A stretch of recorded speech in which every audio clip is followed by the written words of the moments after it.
This is part 30 of AngularJS tutorial. In this video, we'll discuss how to pass and retrieve parameters from URL in Angular. This is continuation to part 29, so please watch part 29 before proceeding. We will be continuing with the same example that we worked with in part 29. At the moment, when we go to this route, localhost/students, the partial template at that route displays the list of student names. So when we go to that route, notice we see the list of student names. At the moment, these names are not clickable hyperlinks. So what we want to do is when we navigate to that route, first we want to display the list of student names as clickable hyperlinks. And then when we click on any student name, for example, when we click on student name John, since John student ID is 2, it should take us to a different route, localhost/students/ the ID of the student. Since in this case John's student ID is 2, we pass a value of 2 there, and then at this route the page should retrieve the parameter value from the URL and display that specific student details. So we want to see student ID, name, gender, and city. In addition to that, we also want this link back to students list. When we click on that link, it should take us back to /students, which is going to display the list of student names as clickable hyperlinks.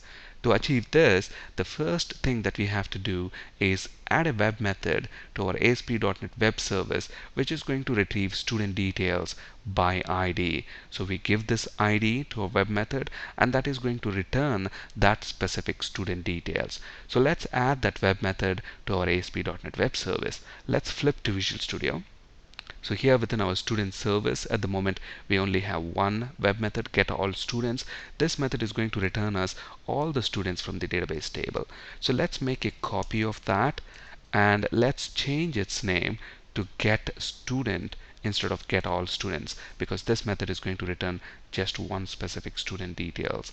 And the student details that we want, we are going to specify that student ID as a parameter. Since this method is going to return a just one student object, we don't require a list of students, so we just need one student object here. Most of the code within this method is going to stay the same as before. So we are still going to read the connection string from web.config file. Using that connection string, we are creating a SQL connection object, and then we are creating a SQL command object. But the command itself is going to change. Instead of retrieving all the students from the table, we are going to retrieve where student ID equals at ID. So this is a parameterized SQL query, and for this SQL parameter we have to supply a value. So let's create a SQL parameter object. Let's call it param, and we need to specify values for the parameter name and its value.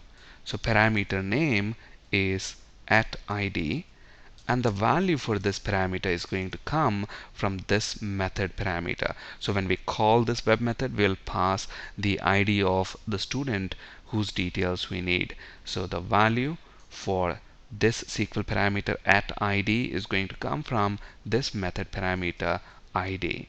And then finally we need to associate the parameter object with the command object itself.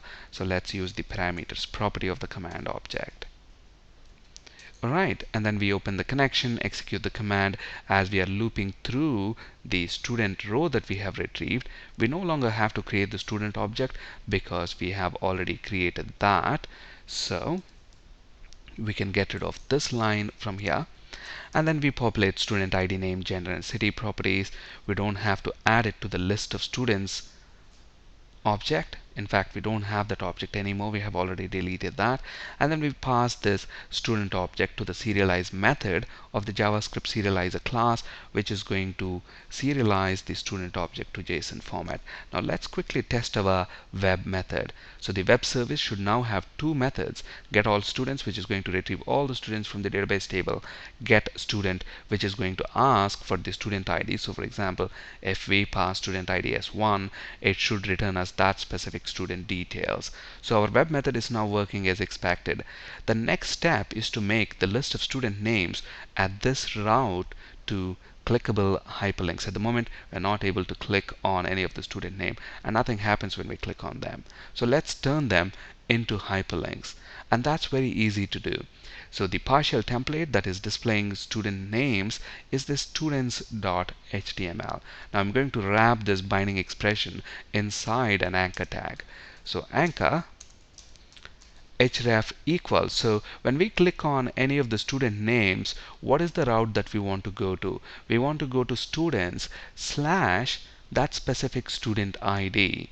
So what I'm going to do here is the hyperlink reference that we want to go to is students forward slash and then the ID of the student. How are we going to get the student ID? We're going to use the student object right here.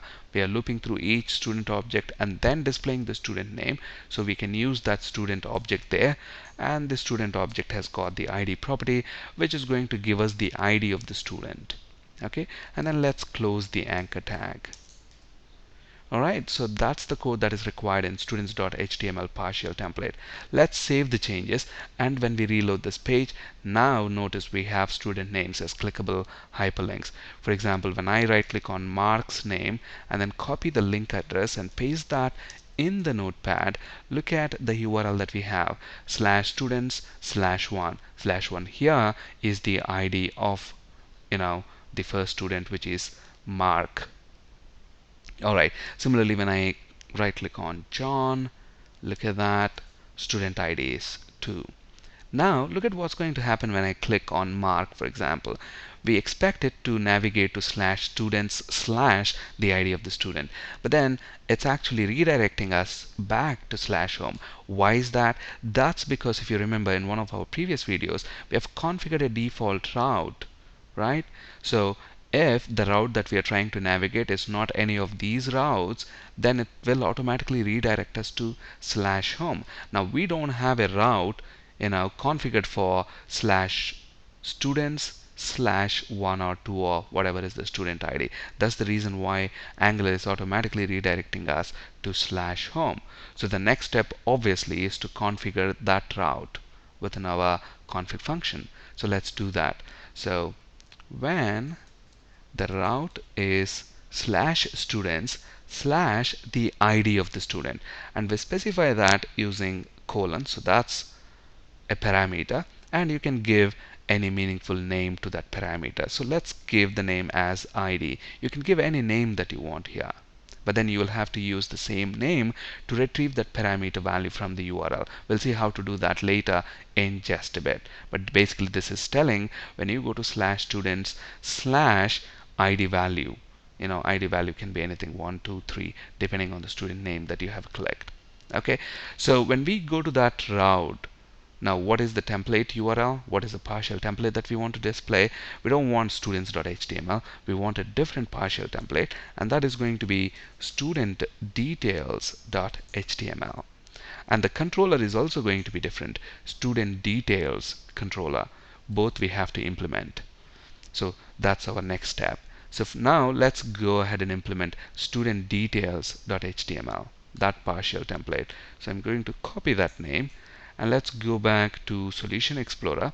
So all our partial templates are in this templates folder. So I'm going to right click on that, add a new HTML page, and I'm going to name it studentdetails.html. Now since this is going to be a partial template, we don't need all this surrounding HTML, so I'm going to get rid of that. And what do we want to display within student details? We want to display this header here, student details, and then we want student ID, name, gender, and city. In the interest of time, I have already typed the required HTML, so I'm going to copy that from our notepad and paste it right here. So we have an h1 element there, student details, and then we have a table with 4 TRs, and within each TR we have got 2 TDs. So we're displaying ID and then a binding expression to display student ID. Similarly, name, gender, and city.